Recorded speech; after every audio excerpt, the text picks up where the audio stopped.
Ariana's POV. Nasa gilid lang ako ng sliding door ng veranda, hawak-hawak ng isang baso ng juice na hindi ko naiinom. Tahimik ako nakatayo habang pinagmamasdan sina Zafir at Emmanuel na nag-uusap sa garden. Maganda ang sikat ng araw, may konting hangin, at tila ba lahat ng ingay sa paligid ay nawala, maliban sa boses ng mag-ama. Napangiti ako. Hindi ko inaasahan na maging ganito kapayapa ang umagang to. Pero higit sa lahat, hindi ko inaasahan ang maririnig kong susunod na mga salita mula kay Emmanuel. Daddy! Sabay kurot ni Emmanuel sa braso ni Zafir na nakaupo sa bangko. Tugon ni Zafir habang nag-aayos ng laruan ng anak. Aalis pa ba si Ate Ariana? Tanong ng bata. Marahang-marahan na parabang takot siyang marinig ang sagot. Biglang tumigil sa paggalaw si Zafir. Napatingin siya kay Emmanuel, seryosong mukha, pero malambot ang mga mata. Bakit ba naman natanong yan? Tanong niya. Pilit na pinapanatili ang pagiging kalmado. Kumunot ang noo ng bata at nagdabog-dabog pa ng konti ang paa.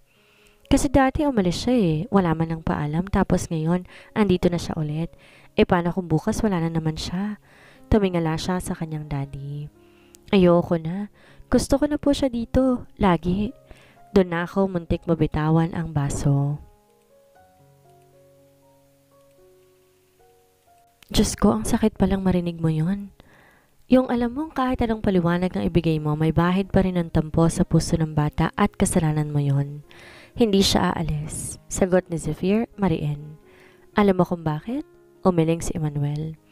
Kasi sinabi niya sa akin at naniniwala ko sa kanya. Pumungay ang mata ni Emmanuel. Promise? Promise. Lumapit si Zafir at kinabig si Emmanuel papunta sa dibdib niya. At kung aalis man siya, ikaw ang unang makakaalam. Pero ngayong nandito na siya, wala nang aalis. Ako mismong hindi papayag. Natahimik ang bata at sa sunod na sandali, mahigpit niyang niyakap ang kanyang daddy sa bulong. Gusto ko kasi siya sa buhay natin, daddy. Hindi ko na napigilan ng pagngiti. Ang puso kong matagal nang pinipigilang tumibok ay parang sinapak ng emosyon. Kung hindi pa ako lumayo, baka pumasok na ako sa gitna at yakapin silang pareho. Pero hindi ko ginawa. Dahil sa pagkakataon yon, gusto kong pakinggan lang ang batang lalaking sobrang mahal ko na kahit di ko siya kadugo. Nararamdaman kong para ko na siyang anak. At ang lalaking, ewan, ang lalaking ayaw kong layuan. Kahit pilit kong sinasabi sa sariling wala kaming label. Mahal ko sila. At sa narinig kong usapan nila, sa puso kong palihim na kinikilig. Alam kong ito na yung buhay na gusto kong piliin. Napakagat ako sa labi. Hindi na ako nakatiis. Lumabas ako mula sa pinagtataguan at marahang lumapit sa kanilang dalawa. Ayan na si Ate Ariana. Sabay turo ni Zafir kay Emmanuel. Pagkatingin sa akin ng bata, para may konting pagtatampo pa rin sa mga mata niya. Pero hindi na rin niya naitago ang saya. Bumangon siya mula sa pagkakaupo at tumayo sa harap ko. Nauutal akong lumuhod sa harap niya. Emmanuel, sorry kung bigla akong nawala dati. Nakakunot pa rin ang noo ng bata habang nakahalukip-kip. Nagpaalam ka ba sa akin noon? Tanong niya. Parang isang batang naglalambing pero pilit nagpapakatatag. Umiling ako, napayo ko. Hindi at mali yun. Umangat ang paningin ko. Pero nandito na ako ngayon at kung papayagan mo ko, hindi na ako aalis. Gusto ko dito, sa tabi mo. Saglit siyang tumahimik. Tumingin kay Zafir na parang nagtatanong, tsaka muling bumalik ang mga mata niya sa akin. Sigurado ka? Wala nang alis-alis? Tumango ako. Promise. Kahit may bayad si Ate Ariana kay Tito Alex? Tanong pa niyang bigla na kinatawa ni Zafir. Namula ako sa hiya pero natawa rin. Hindi na, wala na yun. Ikaw na ang boss ko ngayon. Nagsimulang lumambot ang mukha ni Emmanuel at dahan-dahan siyang lumapit. Di ako gumalaw pero nagulat ako nang maramdaman ko ang maliliit niyang braso sa leeg ko. Okay, payag na ako. Basta ikaw magpapatulog sa akin gabi-gabi. Napaluha ako habang niyayakap siya pabalik. Oo, pangako, hindi na kita iiwan. Sa gilid ng mata ko, nakita ko si Zafir. Nakasandal sa poste, may ngiting hindi matalo ng kahit anong galit o tampo. Para bang sa isang iglap, buo na ulit kami. Buo ng araw ko at sa piling na mag-amang ito, nararamdaman kong sa wakas, may tahanan na rin ako. Ariana's POV. Gabi, tahimik ang paligid. Pumasok ako sa kwarto ni Emmanuel dala ang paborito niyang stuffed toy. Nasa kama na siya, nakasilip lang sa kumot at parang may inaantay. Ayan na si Ate Ariana.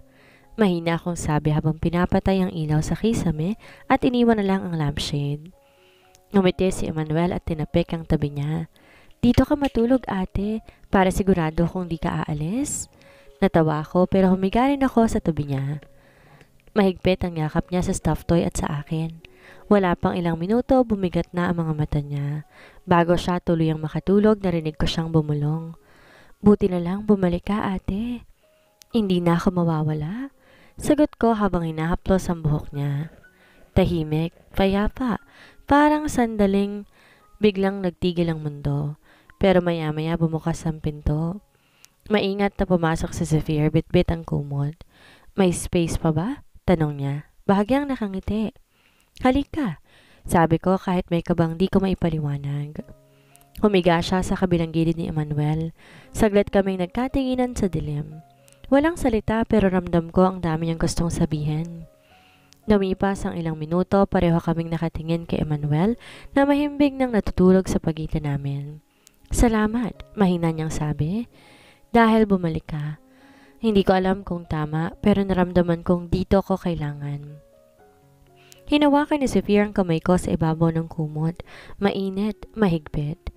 Hindi lang siya ang kailangan ka, Ariana. Ako rin. Natahimik ako pero di na ako bumitaw.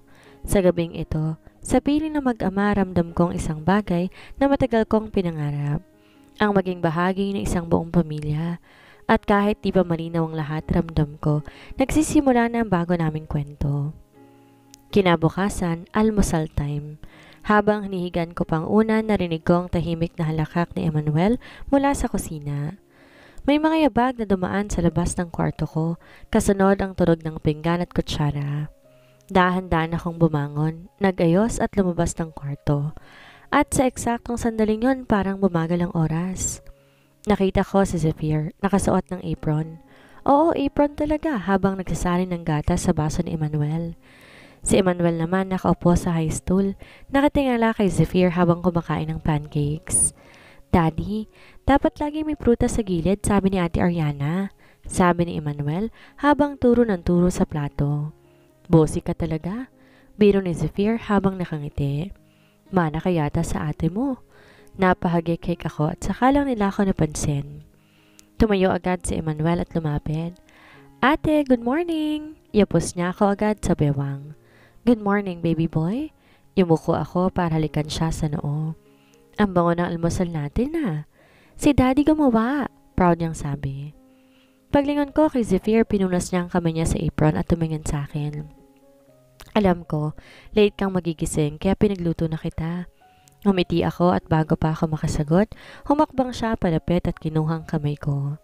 Pinaupo niya ako sa mesa. Sige na, tikman mo. Hindi ako chef pero sinubukan kong alalahanin yung mga gusto mo noon. Pagkakagat ko ng pancake, natigilan ako. Fluffy, sweet, templadong templado. Masarap, bulong ko, habang naramdaman kong parang naging masarap pa dahil siya ang gumawa. See? Pwede na ako mag-retire bilang CEO. Magpa-pancake business na lang ako. Natatawang sabi niya habang binuhusan ng syrup ang sarili niyang plato. Tumawa rin ako. Sa tagpong iyon walang tensyon, walang problema, parang normal lang. Isang ama, isang anak at ako, sa mesa, kompleto. Pagkatapos namin kumain, sabay-sabay pa kaming nagligpit. Si Emmanuel panay kwento tungkol sa panaginip niya, si Zephyr panay sulap sa akin at ako panay ang ngiti kasi sa wakas kahit ilang minuto lang, naramdaman kong parte ako ng tahanan. Naiwan kaming dalawa ni Zephyr sa dining area matapos samahan si Emmanuel ni Yaya Felicidad pabalik sa kwarto para makapagpahinga. Tahimik, wala na isa sa amin ang una nagsalita pero ramdam ko yung mga sulyap niya habang ako'y nagliligpit ng mga plato. Hinayaan ko muna. Ayokong umasa sa kung anumang nasa isip niya hanggang sa siyang bumasag sa katahimikan. Pwede bang itanong ko na ngayon, Ariana? Napalingon ako sa kanya. Nakaupo siya sa tapat ko, nakahilig sa siko at diretsong titig. Di ako makagalaw sa gulat. Tungkol saan? Tanong ko kahit may ideya na ako. Sa atin, tayo na ba? Parang may kumilite sa dibdib ko. Parang gusto kong tumawa sa kaba pero gusto ko ring magtago sa ilalim ng mesa. Ha? Pilit kong pinanatili ang mahinahong boses. Tayo na ba? Ulit niya. Mas mababa na ang boses niya ngayon. May kasamang sarkastikong ngiti. O kailangan ko pa bang formal na manligaw? Nakayuko ako at pinilit ang sariling wag mapangiti. Pero di rin agad nakasagot. Gusto kong maging tapat sa nararamdaman ko, pero gusto ko ring tiyakin na hindi to basta-basta. Zephyr, binaba ko ang plato. Tinignan siya na diretsyo. Gusto ko, pero sana, manligaw ka muna? Napakunot ang noon niya. Halatang di gusto ang sinabi ko. Manligaw? Bahagyang inulit niya. Sa dami ng pinagsamahan natin, sa lahat ng sakit ng ulo't puso na pinagdaanan natin, manliligaw pa ako? Gusto ko na ngayon, Ariana. Hindi bukas, hindi pa unti-unti. Ngayon, tayo. Napatingin ako sa labas ng bintana. Pilit kong nilulunok ang kaba sa lalamunan ko. Gusto ko na rin, pero gusto kong marinig mula sa kanya na ako lang, na wala siyang ibang iniisip kundi ako at si Emmanuel. Zephyr, hindi ko naman sinabing ayoko. Gusto ko lang ng konting panahon. Gusto kong maramdaman na pinipili mo ko, na kahit may history tayo, pipiliin mo pa rin akong ligawan at panindigan? Tahimik siya sandali. Parang iniisip paano ko kukumbinsihin hanggang sa nagsalita siya ulit. Baka kasi habang nagpapakipot ka, agawin ka ni Alex. Gusto ko na sigurado na ikaw, sa akin. Hindi bilang ina ni Emmanuel. Hindi bilang tagapuno ng kulang sa buhay ko, kundi bilang babae ko. Ariana ko. Parang tinamaan ako ng bus. Hindi ko alam kung matutuwa ako o matatakot. Pero ramdam ko seryoso siya. At mas lalo kong naramdaman na mahirap siyang tanggihan. Kaya ngumiti ako, mahina at sabay-sabing, Zephyr, kung gusto mo talaga ako, wag mo akong takutin. Ligawan mo ako, hindi natatakot kang maagaw ako, kundi dahil mahal mo ko. Napangiti siya, yung tipong tagumpay ang pakiramdam niya. Kaya mo akong paikutin, Ariana. Pero sa bandang huli, alam mong di kita bibitawan? At sa saglit na yon, di na ako nagsalita. Kasi kung nagsalita pa ako, baka mapa-oo na talaga ako. Tahimik kaming nagkatinginan ni Zephyr matapos ang matinding pagtatapat niya. Ramdam ko pa rin ang pintig ng puso ko, hindi pa rin bumabagal. Parang ayaw magpahuli sa lahat ng narinig ko mula sa kanya. Ang mga mata niya, diretso lang sa akin. Parang sinasabi niya na wala ng ibang babae sa paningin niya, kundi ako lang. Pero kahit anong kilig ang nararamdaman ko, hindi ko pa rin kayang ipikit ang mga mata sa katotohanan. Zephyr, mahinang sambit ko. Paano si Noemi? Kitang-kita ko ang biglang pagbabago sa ekspresyon niya. Hindi siya nagalit pero tila may bumigat sa balikat niya. Dumaan ang ilang segundo bago siya sumagot. Simula na makilala kita, Ariana, nagbagong lahat. Hindi ako kumibo. Hinayaan ko siyang magpatuloy. Akala ko noon sapat na yung tahimik na buhay. Yung wala kang pinapakialaman, walang gumugulo sa'yo. Pero nang dumating ka, na-realize kong may kulang. Naging maliwanag lahat. Hindi lang dahil kay Emmanuel kundi dahil sa'yo.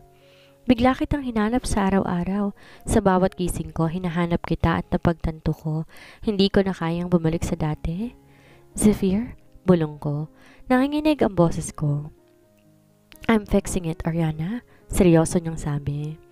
Maayos kong tatapusin to sa legal na paraan. Ayokong maging madumi ang pagitan natin. Ayoko na patagong mahalin ka. Gusto ko, kapag pinili mo ko, wala nang ibang tanikala. Wala nang sagabal. Nanatili akong tahimik. Parang may bumabara sa lalamunan ko.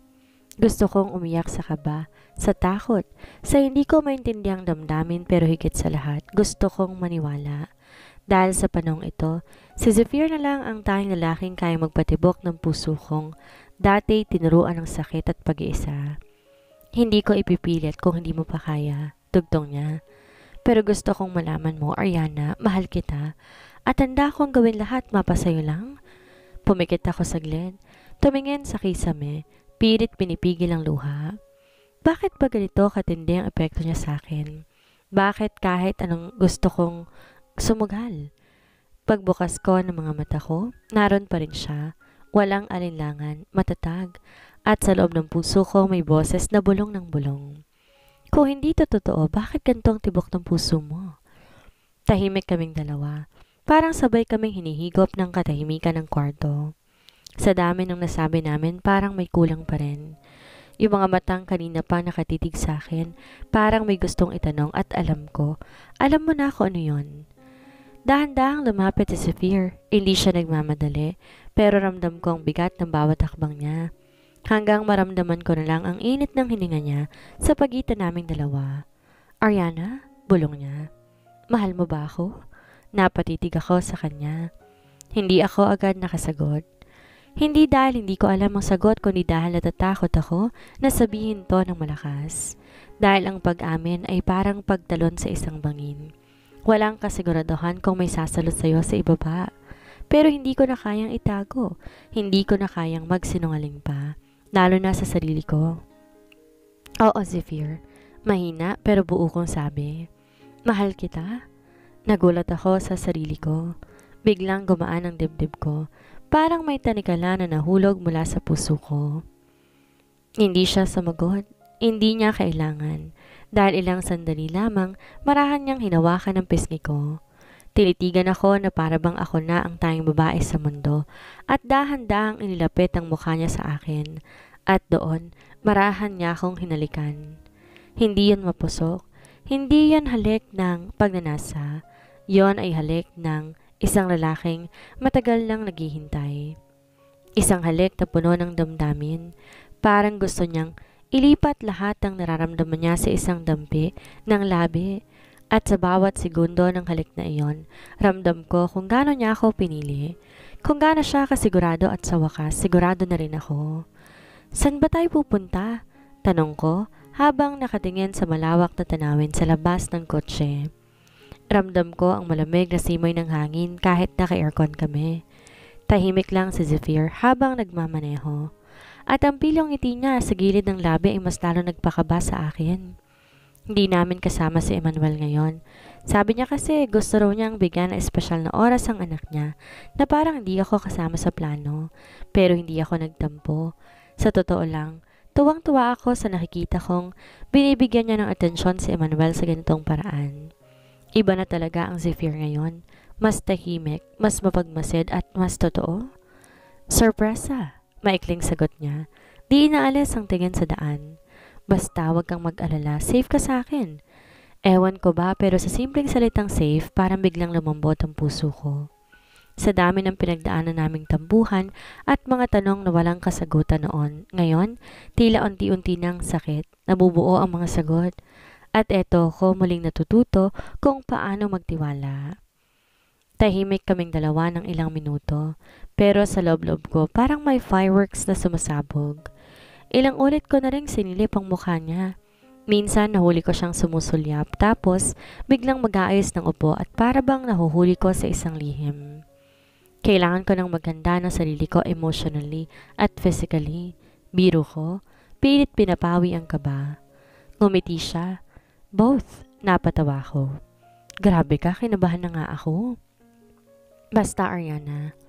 Saglit siyang tumigil sa pagsasalita, saka tumingin ng seryoso. Ngayong tayo na lang ulit, gusto kong maramdaman mo kung gaano kita pinili at kung gaano mo ko nabago.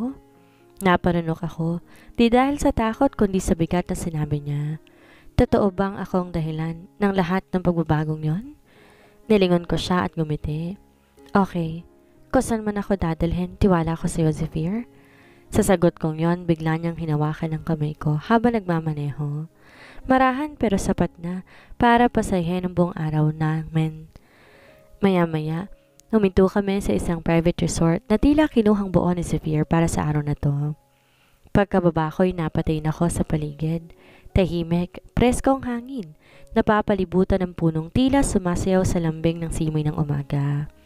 May maliliit na ilaw sa pathway at gazebo sa gitna. May puting kortinang humahampas sa hangin. Zephyr? Napahawak ako sa dibdib ko. Ang ganda naman dito. Umiti siya. Pinagbuksan ako ng pinto sa resort lobby at inalalayan papasok. Para talaga sa'yo to, Ariana. Bakit? Tanong ko habang halos mahulog ang pangako sa bawat dekorasyon. May mga puting bulaklak sa gilid ng daan at mga frame ng larawan ng batang si Emmanuel at ako. Napahinto ako sa isang frame. Kuha pala namin ni Emmanuel nang minsan ko siyang pinakain. Hindi ko akalaing may ganun palang eksena na nakuhanan. Zephyr, bulong ko ulit. Halos hindi alam ko anong mararamdaman. Ginawa mo lahat to? Tumango siya at marahang hinawakan ng kamay ko. Oo, kasi gusto kong iparealize sa'yo kung gaano ka kahalaga. At gusto ko sanang malaman mong tunay kong pakay. Napalingon ako sa kanya, may kaba sa dibdib. Hindi lang to date, Ariana. Hindi lang to sorpresa. Gusto kong alukin ka ng isang bagay na masigit pa sa pagdadalawang isip. Anong bagay? Mahinang tanong ko. Halos di makatingin sa mga mata niya. Hinila niya ako sa gazebo. Sa gitna nun may maliit na mesa. Sa ibabaw may isang simpleng envelope. Kontrata yan. Napakunot noo ako. Kontrata? Basahin mo. Binuksan ko at binasa ang ilang linya. Di ako makapaniwala. Ang nakasulat doon malinaw. Isang dokumento ng pagpayag ko na maging legal guardian ni Emmanuel. Na ako, si Ariana, ay magiging opisyal na ina ng bata. Napatingin ako kay Zephyr. Nangingilid ang luha. Zephyr, hindi ko hinihingi sa ito dahil kailangan ko ng kasama. Ginagawa ko to dahil alam ko sa sarili ko na ikaw ang kailangan namin ni Emmanuel. At higit sa lahat ako. Lumapit siya sa akin. Mas malapit pa hanggang magpantay ang mga mata namin. Will you be my wife, Ariana? Tanong niya. Parang tumigil ang mundo ko. Tinitigan ko siya. Di ako makapagsalita pero ramdam ko ang tibok ng puso ko. Mas mabilis sa normal. Parang sinasabing ito na ang tamang panahon. Ito na ang lalaking kaya kong pag-alayin ng pagmamahal. Di lang para sa anak niya kundi para sa kanya. Zephyr, napakagatlabi ako. Kung manliligaw ka muna baka mas madali kong masagot yan. Ngumisi siya. Di ako magaling manligaw pero magaling akong magmahal. At bago pa ako makasagot, lumapit siya at tinalikan ako sa noo, pababa sa labi. Banayad, mainit, tapat. Tila yon ang simula ng panibagong yugto, hindi ng kontrata, kundi na isang pusong matagal nang naghintay. Oo, Zephyr. Simula ngayon ako nang magiging ina ni Emmanuel. At kung darating man ang tamang panahon, baka ako na rin ang maging asawa mo? Nang matapos lahat ng sorpresa ni Zephyr, wala na rin akong masabi. Nakatulala lang ako habang pinagmamasdan siya sa tabi ko, nakaupo sa duyan ng gazebo. Tahimik lang pinaglalaroan ng mga daliri ko. Nakadantay ang ulo ko sa balikat niya. Tahimik ang paligid pero ang puso ko maingay. Tumitibok ng sobrang lakas, parang sinasabayan bawat paghinga niya. Di pa rin ako makapaniwala. Mahina akong sambit. Sa alin? Tanong niyang pabulong habang hinahaplos ang buhok ko. Nandito ako, kasama ka, at parang panaginip lang lahat ng to. Napangiti si Zephyr. Kung panaginip man to, gusto kong di magising. Nagkatitigan kami, yung tipong parang may sariling mundo. Ilang segundong tahimik lang hanggang sa siyang una nagsalita. Alam mo, kung gaano kahirap pigilan ang sarili ko? Mahina niyang tanong. Napakunot ako ng noo. Pigilan saan? Pigilan ng hindi ka mahalin? Bulong niya. Sa lahat ng pinagdaanan natin, Ariana, sa lahat ng sakit, tampuhan, pag-iwas, nandito pa rin ako. Kasi alam ko ikaw ang gusto ko, ikaw ang pinili ko. Di ko na napigilan ang mga luhang tumulo, hindi dahil sa lungkot, kundi dahil sa kabuuan na emosyong nararamdaman ko. Di ko inaasahan na sa lahat ng taong maaari kong mahalin, si Zephyr magiging sagot sa mga dasal ko. Yumakap ako sa kanya, mahigpit. Ramdam ko bawat tibok ng puso niya habang yakap niya ako pabalik. Hindi na ako aalis, Zephyr, bulong ko. Hindi ko na kayang iwan ka, si Emmanuel, lalo na ikaw. Muli siyang ngumiti, marahan akong hinalikan sa noo. Tandaan mo yan, ha? Kasi kapag umalis ka ulit, ngumiti siya na may kilig pero may halong babala. Susundan kita kahit saan ka pa magtago. Napatawa ko. Stalker? Hindi, ngumiti siya. Future husband mo.